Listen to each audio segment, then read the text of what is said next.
Sage, I'd like to ask you about what I can do to develop stronger interpersonal skills at work. I've always been a bit shy, and sometimes I struggle with developing relationships with others at work. What are the things I should keep in mind to make sure that I'm developing good interpersonal skills? May, whether you're physically in an office or work remotely, it's critical to develop strong relationships with others at work. There are 4 capabilities that you need to develop if you want to have good interpersonal skills. The first capability is showing curiosity toward others. Curiosity is the gateway to understanding people beyond just the surface level. It involves engaging with colleagues through a series of intentional actions. Can you provide some examples of intentional actions that I can take to demonstrate my curiosity toward others? Absolutely. Here are some actions you can take to demonstrate curiosity. Ask questions with a genuine interest to understand the other person's perspective.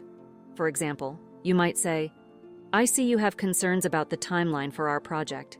Can you explain a bit more about your previous experiences with similar deadlines, and what specifically worries you? I want to make sure I fully understand your viewpoint so we can find the best way forward together." Then, ask follow-up questions to clarify and deepen your understanding. You might paraphrase what you've heard and then follow up with a phrase such as, "Is that right?" or "What else am I missing?" Learn to be comfortable with silence, allowing the other person the space to think and respond. Observe and respond to nonverbal cues like body language and tone of voice, and prioritize listening over speaking to truly grasp the other person's viewpoints. Taking these actions is not just a way to gather information, but also a powerful tool for building connection, understanding diverse viewpoints, and fostering trust with others at work. So, it really comes down to showing curiosity by being an active listener. Yes, that's the general concept. The second capability is to maintain objectivity in your interactions with others. Being objective is crucial for navigating the complexities of workplace dynamics. How can I make sure that I maintain objectivity? You can do it in a few ways. One is to detach personal biases and emotions from your observations. Another is to help others see situations from a neutral standpoint. For example, if you happen to be in the midst of a heated discussion about project priorities, you might say, "Let's take a step back and look at the data we have from both projects. What are the projected outcomes and risks associated with each?" This way, we can make a decision based on the facts rather than our personal preferences or assumptions. Or you can try to recognize the difference between actual problems and personal perceptions. Maintaining objectivity helps you identify real issues, understand others' motivations and values, and establish common ground for effective collaboration. That makes sense. I would want others to be objective in their interactions with me, so I can understand why this is important. Exactly. Let's move on to the third capability, emotional intelligence. Emotional intelligence is the ability to perceive and manage one's own emotions and the emotions of others. How do I show emotional intelligence?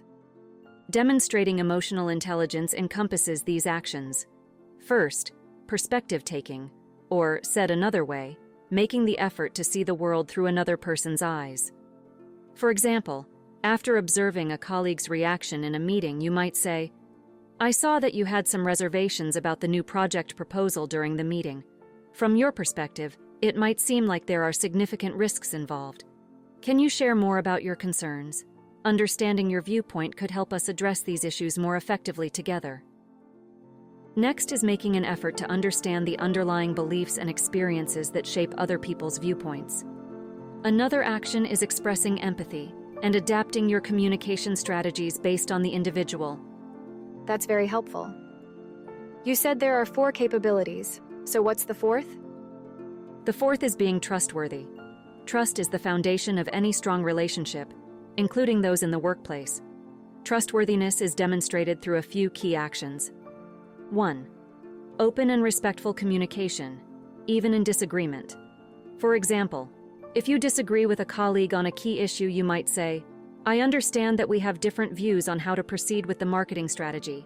I appreciate your perspective, and it's important for us to discuss these differences openly.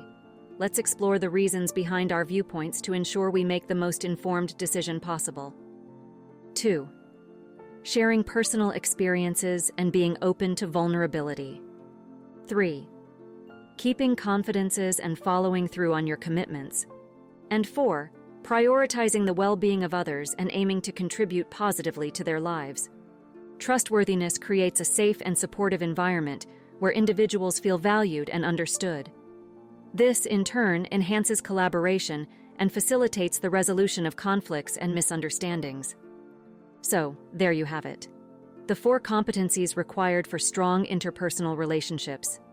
Curiosity, objectivity, emotional intelligence, and trustworthiness are not just beneficial, they are essential for success in the workplace. These competencies enable you to navigate complex social dynamics, build meaningful relationships, and contribute to a culture of collaboration and respect.